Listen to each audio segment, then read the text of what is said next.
ದೇಶದ ಲೋಕಸಭೆಯ ವಿರೋಧ ಪಕ್ಷದ ನಾಯಕರು. ಪಾರ್ಲಿಮೆಂಟ್ ಸೆಷನ್ನು 28ನೇ ತಾರೀಕನ್ನು ಕರೆದಿದ್ದಾರೆ, ಬಜೆಟ್ ಸೆಷನ್ ಇದ್ದಾರೆ. ಈಗ ನಮ್ಮ ರಾಜ್ಯದ ಅನೇಕ ವಿಷಯಗಳು, ಇದು ನಮ್ಮ ಮನ್ರೇಗಾ ಕಾಯ್ದೆ ಬಗ್ಗೆ ಇರ್ಬೋದು, ನಮ್ಮ ರಾಜ್ಯಕ್ಕೆ ಬರಬೇಕಾಗಿರ್ತಕ್ಕಂಥ ಅನೇಕ ಟ್ಯಾಕ್ಸ್ ರೆಗ್ಯುಲೇಷನ್ ಅವ್ರೇನೇನು ಕಮಿಟ್ಮೆಂಟ್ ಮಾಡಿದರೆ ಅದೆಲ್ಲ ಕೊಟ್ಟಿಲ್ಲ. ಇದೆಲ್ಲ ಇಶ್ಯೂಸ್, ಲಾಟ್ ಆಫ್ ಇಶ್ಯೂಸ್.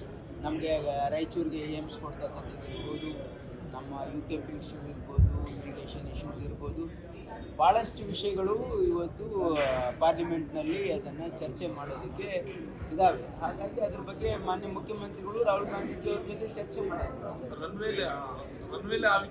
ಅಲ್ಲ, ಅವರು ಎಲ್ಗೋ ಹೋಗ್ತಾ ಇದ್ರು. ಪಾಲಿಟಿಕ್ಸ್ ಚರ್ಚೆ ಆಗಿಲ್ಲ, ಪಾರ್ಟಿ ವಿಚಾರ. What is there to discuss about politics?